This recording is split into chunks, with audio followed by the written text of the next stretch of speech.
Hello everyone and welcome back to Bone Studio YouTube channel, and today after a while it's another tutorial day. We are going to see a tutorial that it's being pretty famous for Houdini and 3D Studio Max about the Thanos portal of the Avengers.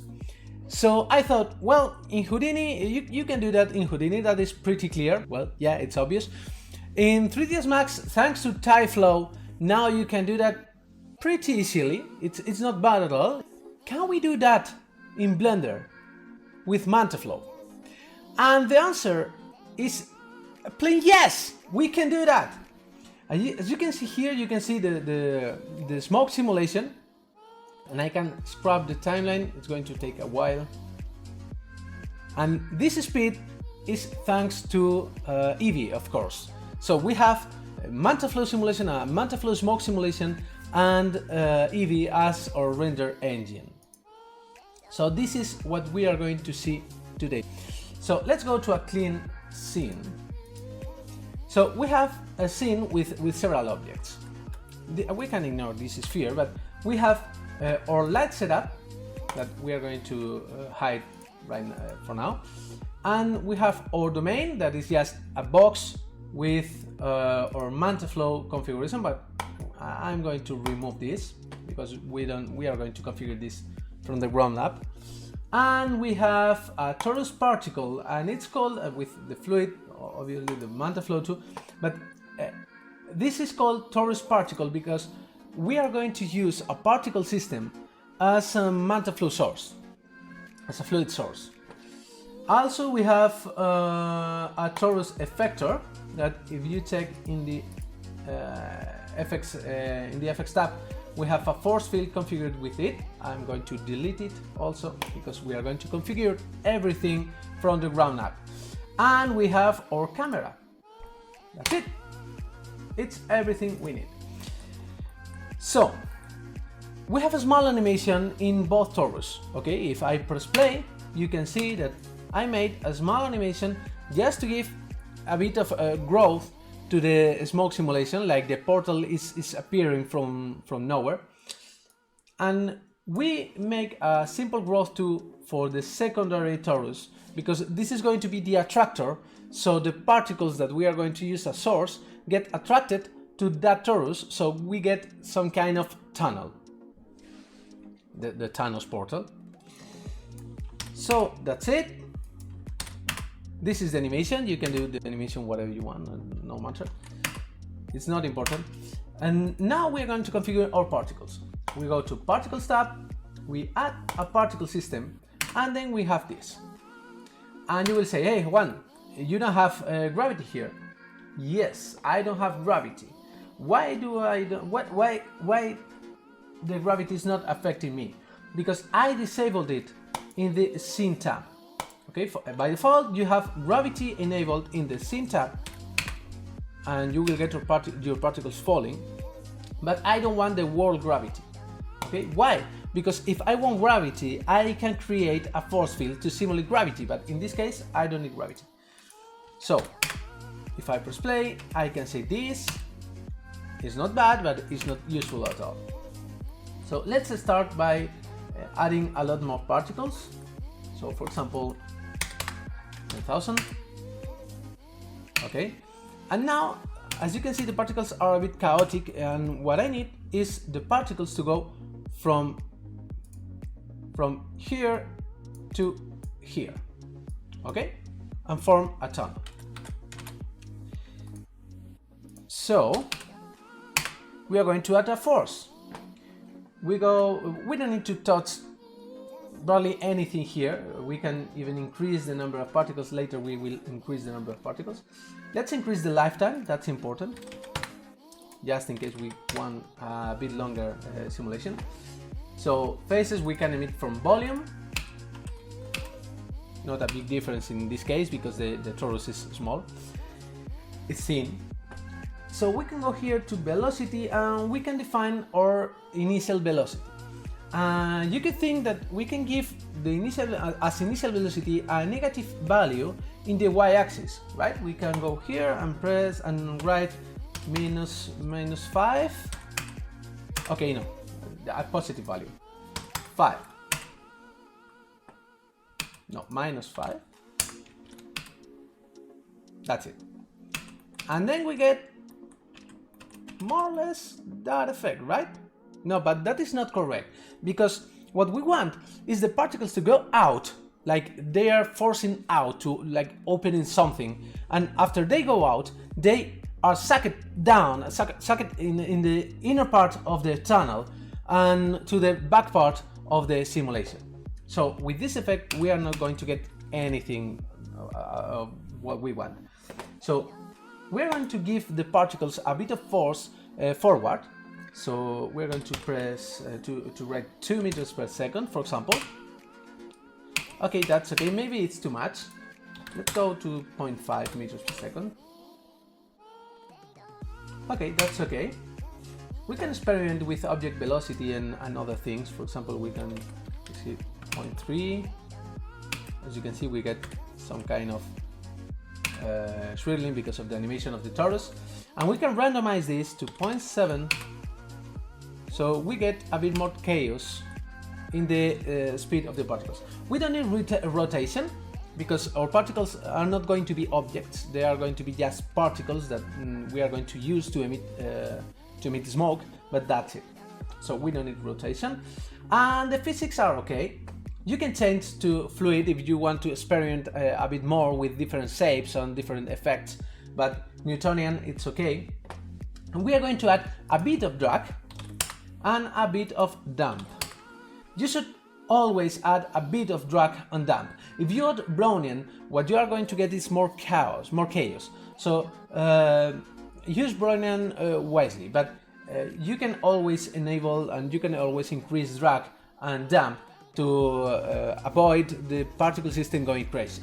Maybe this is a bit too high, but for the time being, it's okay. Yeah, it's a bit too high. We can go to 0.03 and 0.03, for example. Yeah, that's better. Let's try 0.05, 0.05. And that's okay.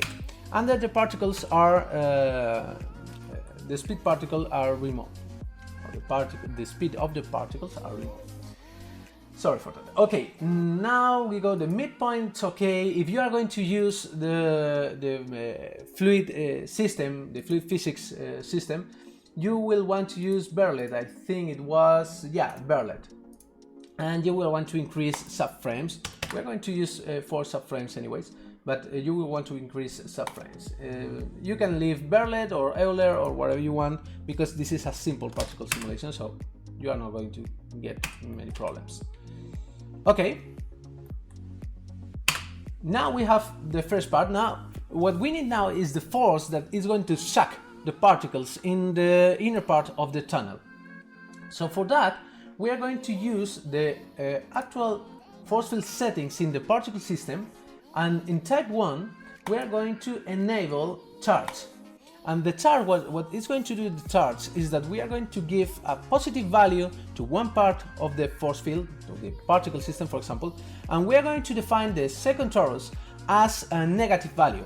So the opposite forces are attracted to each other. So we are going to configure this to 1, for example, and after that we are going to the torus, to the physics tab, enable force field, and we enable charge, and we are going to configure this to -10, for example.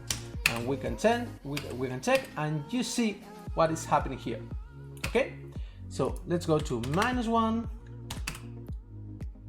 Still too strong, because the particle system is also too strong. So we can go to 2 here. And this is not bad.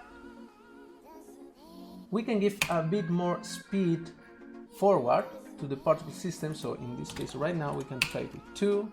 So we get like more smoke in the front of the tunnel.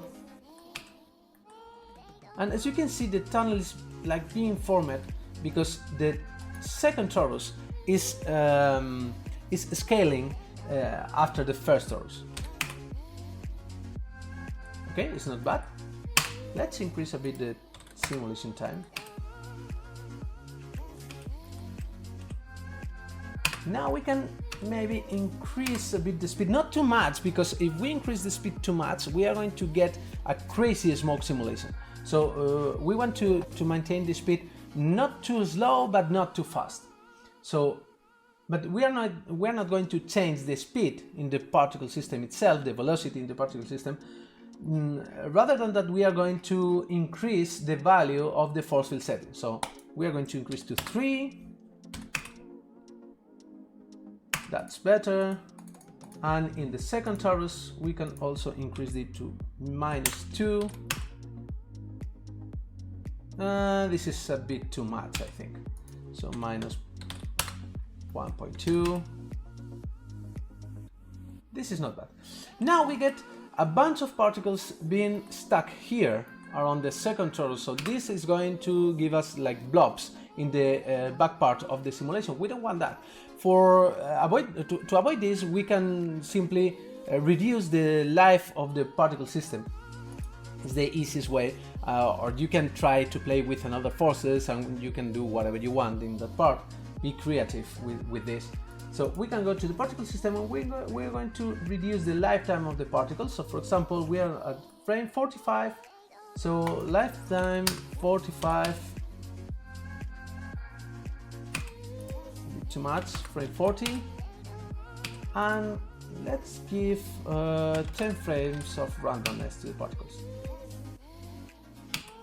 Yeah, 45. Now it's much better. So now we have here our tunnel effect, and we can increase, let's save this in, and we can increase the particle count. So let's go to this amount, that's not bad.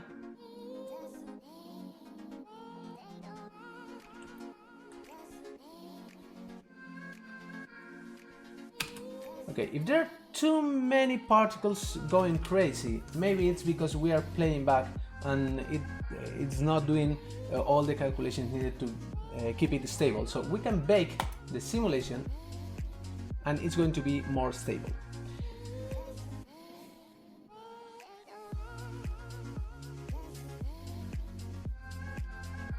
And we are at the end. Okay. This is the simulation. Irene.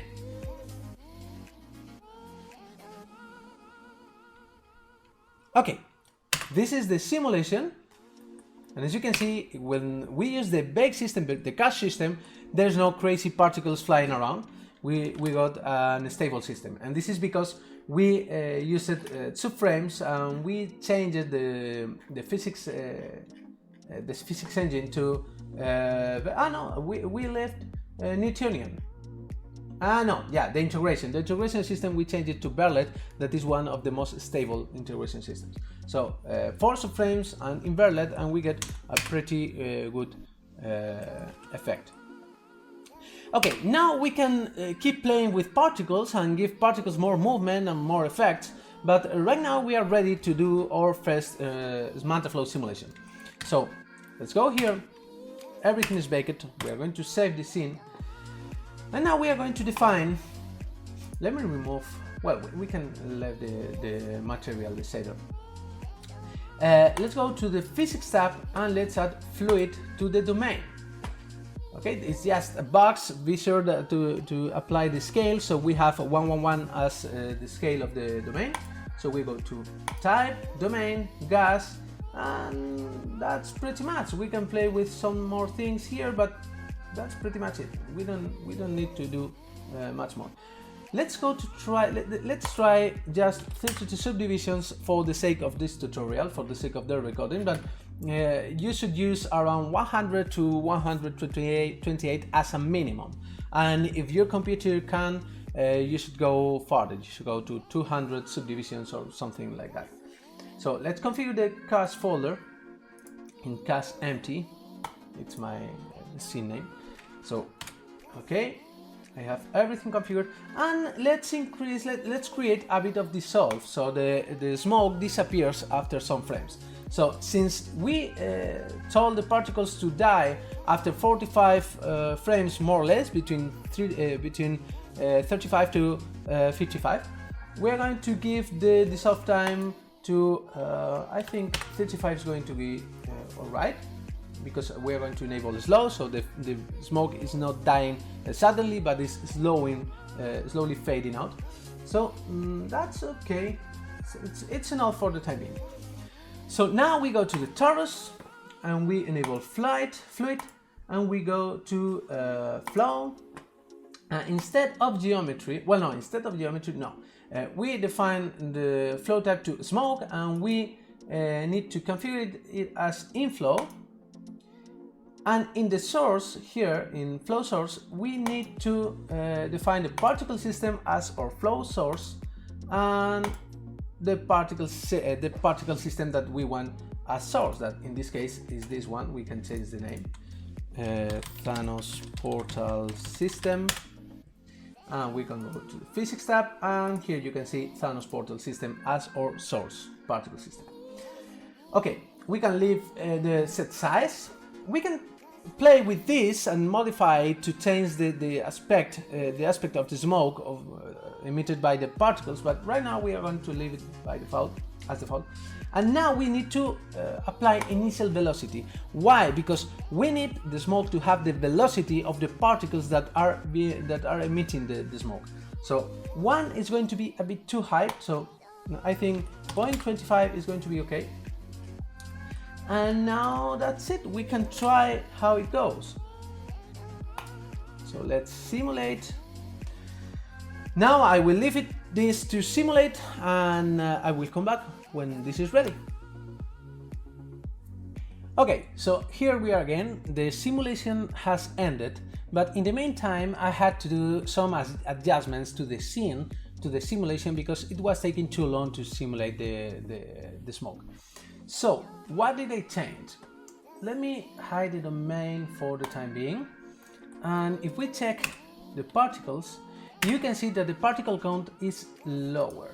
I had to reduce the particle count to a lower number because the main problem was that an excessive amount of particles will make your simulation to take really long times, because the smoke simulator has to go over each particle, emit smoke, etc. So if you can, you maintain your particle count to a lower number, as much low as you can, but without losing too much detail. So that's okay, I reduced that, and that's everything I did in the particle system.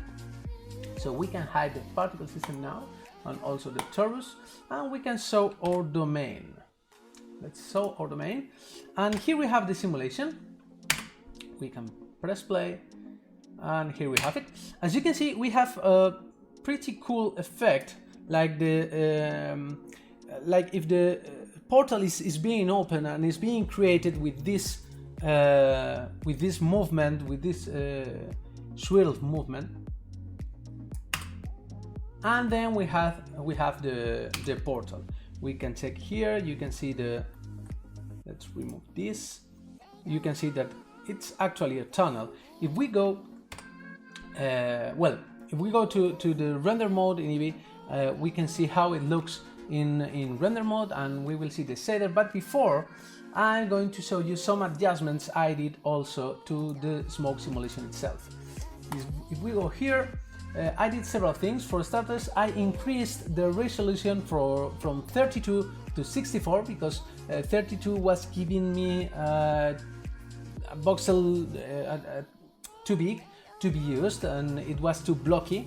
So I increased the subdivision to 64 subdivisions, and I increased also the end frame number, because we had the scene going up to 50 frames, up to 75 frames, sorry, but the simulation was configured to be baked up to 50 frames, so all this was not being baked. So when I changed the subdivision amount in the system, I also increased the end frame number, and that's it. This is all the changes I did, and then we got this, and it's cool how it looks in Eevee. So here we have it in Eevee, and we can see it's this way, okay? But if you try to see this in Eevee for the first time in your scene, you are not going to see anything. You are going to be able to see the smoke simulation in solid mode, but not in render mode. Why? Because you have to enable volume options inside Eevee. By default, you will have this configured to 8 pixels. I think it was 32 samples, and without volumetric shadows, and I'm not sure even if you have volumetric lighting. Yeah, volumetric lighting, you have to have volumetric lighting. So you will get your volumetric settings like this, and this is a pretty low resolution, and it's done this way just to give much faster viewport response. But for us, what we want is to have the highest quality possible. So for this, we can configure the samples to 200. Be aware that this is going to be resource intensive. This is going to eat a lot of resources of the computer. So this can hang up your Blender, especially the tile size. If we lower the tile size from 8 to 2 pixels, here is where we are going to get detail, but it's going to be pretty resource intensive. And also we have to enable volumetric shadows to finally get the actual aspect we expect from a simulation like this one. And increase also the shadow samples, because by default I think it's 16, I'm not sure, but you will get this kind of result where you are going to see a lot of flickering and little problems. So increase this to 128 and you will get a lot more detail with that. That's it. So let's check the shading of the domain. We can go here to shading, but before, let me lower the resolution of the tile size so we get a much better viewport response. We go to shading and now we enable Eevee and we are here. So if you use the quick smoke feature, what you get in the material is just a principal volume shader that is a pretty easy to use volume. You won't get any of this. You will get just the same as this. I'm going to configure this as the default principal volume. You will get this. And with this, we don't get the volume, the density we want, we don't get the aspect we want. We have to play with this. To get more density, we can just multiply this. Instead of 5, we can use 20. And we get a much better result, a much thicker result. But we may need to play more with this to get the aspect we want, the look we want. So for that, I use an attribute node. And the attribute I'm going to use is the density one, but instead of using it just for density, I'm going to use it also for color. So I connect the factor to the color ramp, and in the color ramp I configure the colors I want to use. I connect the color to the color socket, and then I get this. And with the color ramp, I'm being able to make the simulation much more bluish, or to modify the aspect, or to get the blue just in some parts, etc, etc. So you can play a lot with these kind of nodes to get the look depth you may want. So the next value is the density. This density is okay, but it's too uniform. So to modify the density as we may want, we can use the attribute node also with the density attribute configured and use another color ramp. So we could connect this color ramp directly to the density socket, but in this case we will lose a lot of density. Why? Because this density, what this value is doing is taking the value of the density attribute and multiplying it by the density value we have here, and we are going to do the same. So we have the color ramp and we get a math node with multiply, and we multiply it with 25 for example, and we can connect this to density, and now we get the density we want. Okay, we can increase this, for example, to 50, or we can decrease this to 10, whatever we want. But with the color ramp, we are going to be able to modify the aspect of our simulation quite a lot. So, for example, I can decrease this, and as you can see, I'm effectively removing parts of the simulation. So I'm removing full parts of the simulation. Or I can go here and I can increase the thickness of the simulation quite a lot. So it all depends on the aspect I may want for my simulation. In this case, I'm happy with this. This is okay for me. And finally, one last thing is that we could multiply the value of the density with, for example, a procedural texture, a noise texture.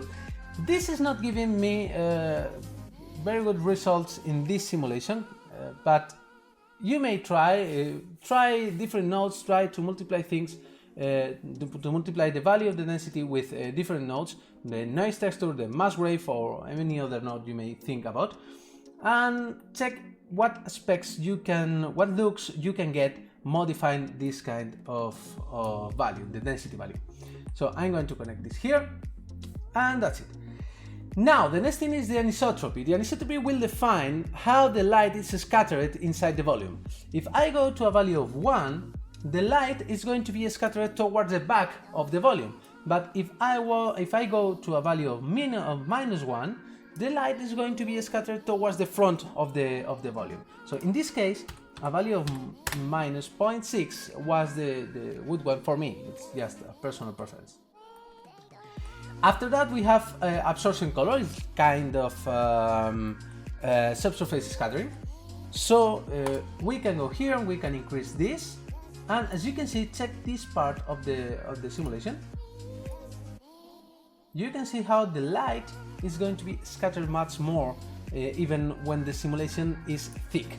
So we can use this, and we can even use a color. We can go to some saturation, and we can use a green color. It's okay for me in this case.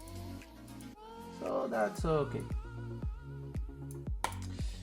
Okay, and that's it for now. This is the shader we are going to use in the domain. And there is one more thing we can do, because this simulation is just a 64 subdivision simulation. Where is here? 64 subdivision simulation. But we can get more detail out of this simulation. How? Let's go to see it. We can go to the layout again, and we're going to go to solid mode just to leave the GPU a bit alone. And we have this simulation. 64 subdivisions is not enough. So what can we do to improve the quality of this simulation? We can go to the simulation options, and we can go to noise. We can enable noise, and with the noise we are going to add more turbulence to the simulation, and we are going to address the actual simulation. So in the very moment that you enable the noise, you will lose the view of your simulation. You have not lost the simulation itself, okay? It's just that when you have noise enabled, you are going to be able to see the simulation just when the noise is baked. If you disable the noise, you get your simulation back without a problem, okay? So let's go to enable the noise.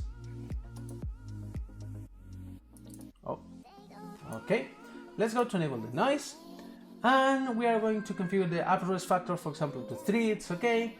And strength, I'm going to use, the default scale is not 10, the default scale, I think it was 2 or 3. I think it was 2, the default scale. But I'm going to use a really big scale because I don't want the noise to affect too much to my simulation. My simulation is okay as it is, but I want it to be more defined. So I'm going to use a scale of 10 that is super big.